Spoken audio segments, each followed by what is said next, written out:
Bab selanjutnya,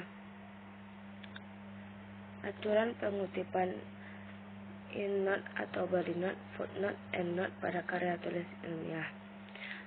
Catatan kaki atau footnote dilakukan apabila penulis mencantumkan nomor indeks di akhir sebuah kutipan, lalu di bagian bawah halaman tersebut terdapat keterangan nomor indeks yang menjelaskan sumber kutipan tersebut. Contoh, catatan kaki bisa berisi penunjukan sumber kutipan atau referensi. Prinsip-prinsip dalam menulis catatan kaki: yang pertama, dicantumkan di bagian bawah halaman, ditulis secara urut pada tiap bab, ditulis dengan satu spasi. Dalam catatan kaki harus sama dengan pilihan huruf dalam naskah skripsi. Times New Roman.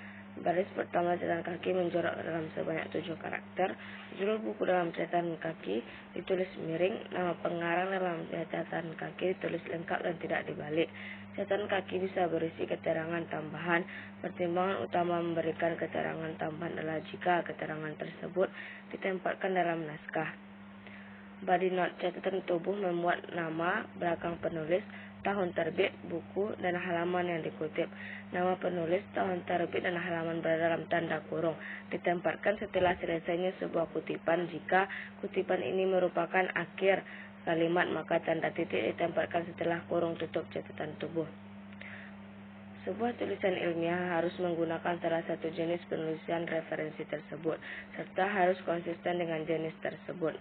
Endnote merupakan bentuk penulisan referensi yang diletakkan pada bagian akhir suatu karya tulis ilmiah, tepatnya sebelum daftar pustaka.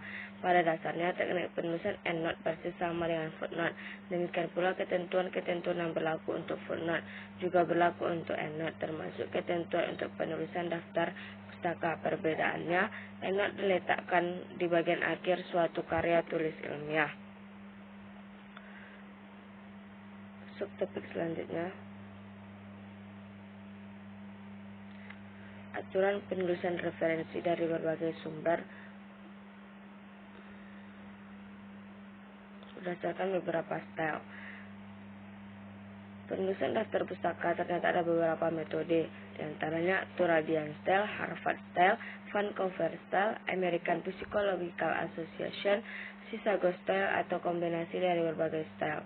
Aturan penulisan daftar pustaka Harvard Upper Style. Beberapa aturan dasar penulisan ini, sumber kutipan yang dinyatakan dalam karya ilmiah harus ada dalam daftar pustaka, dan sebaliknya. Daftar pustaka tidak dibagi-bagi menjadi bagian-bagian berdasarkan jenis pustaka, misalnya buku, jurnal, internet, dan sebagian. Ditulis satu spasi, berurutan secara alfabetis tanpa nomor berdasarkan nama akhir pengarang atau organisasi yang bertanggung jawab. Jika literatur ditulis oleh satu orang nama penulis, ditulis nama belakangnya lebih dahulu, kemudian diikuti singkatan inisial. Apabila ada beberapa karya yang ditulis oleh pengarang yang sama, urutkan berdasarkan tanggal terbitnya. Tanggal publikasi dituliskan setelah nama pengarang. Judul referensi dituliskan secara italik. Cara penulisan setiap daftar pustaka berbeda-beda. Beberapa ciri penulisan daftar pustaka dengan Chicago Style adalah sumber pustaka ditulis urut berdasar nama belakang dari penulis. Nama penulis kedua dan seterusnya dituliskan sama. Daftar pustaka ditulis dengan spasi double dan hanging indents untuk masing-masing pustaka. Tidak terdapat spasi baris pada pustaka satu dengan yang lainnya. Penulisan miring digunakan pada penulisan judul buku.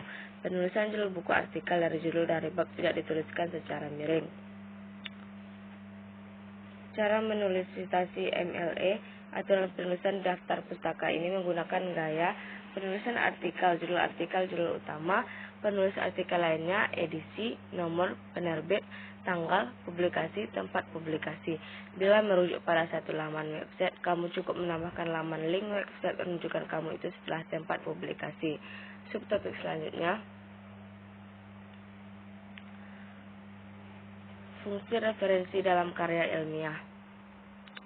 Istilah referensi berasal dari bahasa Inggris to refer yang artinya menunjuk. Berikut ini terdapat beberapa tujuan referensi. Yang pertama, untuk menghindari plagiarisme. Yang kedua, untuk menghargai karya seseorang. Yang ketiga, rujukan untuk informasi yang lebih kompleks. Yang keempat, memudahkan para pembaca mencari sumber yang sebenarnya.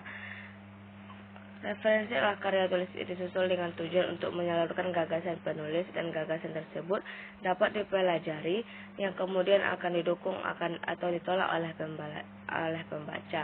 Fungsinya mencantumkan referensi rujukan merupakan bentuk dari teori atau juga argumentasi yang dapat digunakan untuk menunjang suatu ide atau dapat juga gagasan untuk dapat mempertegas apa maksud yang ingin kita sampaikan dengan menggunakan tulisan atau dapat menggunakan lisan.